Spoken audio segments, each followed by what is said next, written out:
Walang lamig ang ating aircon. So for today, dadalhin muna namin to sa, yan no, kahit naka-on siya, wala talaga siyang lamig. First ever problem. After 3 years and 10 days. Buti na lang, papasok ako ngayon sa trabaho, meron tayong maasahan na merong slave daw. Meron daw slave. Mukha slave naman, grabe naman. Di naman.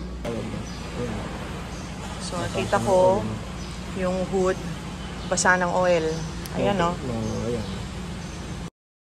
So, eto na nga, dahil meron akong trabaho, dinala na ni partner sa repair shop, car aircon repair shop. And doon nakita na yung hose, eto siya, kita ko sa inyo, ito yung hose na pinalitan. Meron siyang parang ngat-ngat. Okay?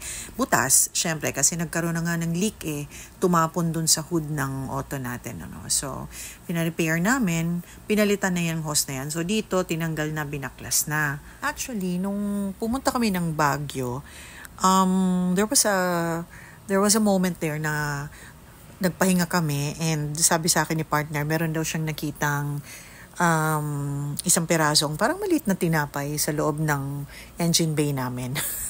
So sabi namin, baka may nakapasok na mabait. Alam mo yun? Yan tawag natin sa mga daga Lumaki ako yun, naririnig ko tawag ng lola ko. So sabi namin, baka may daga. So ayun na nga, that was Holy Week.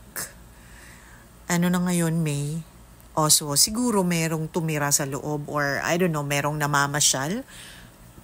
And sa parking namin, alam ko merong nabiktima na isang auto. Para pick up siya I'm not sure kung Raptor. Wiring naman yung ginat-ngat sa kanila. So ayun, check nyo na lang yung mga auto nyo. Baka mamaya may na mamahay na dyan sa engine bay. So far, yun lang naman yung nakita namin na parang naging issue. Wala naman ibang naging damages pa.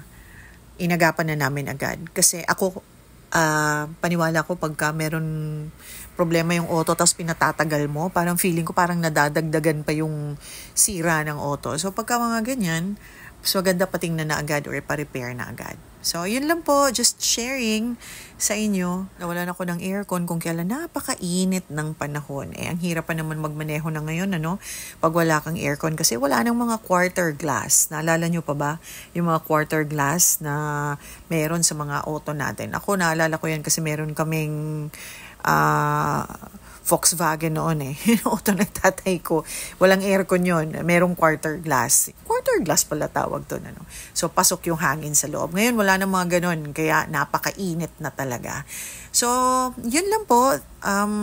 Check nyo yung mga auto nyo. Baka mamaya may mga namamahay na dyan. Yun. Minsan, hindi lang daga. Minsan, ibang insekto. Lalo na pagka mahilig kayong kumain sa loob. So, thank you for watching this vlog. And don't forget to hit like and subscribe. And kung meron po kayong mga questions, pag may time naman talagang sinasagot ko yan. Maraming salamat po. And thank you for watching. Bye!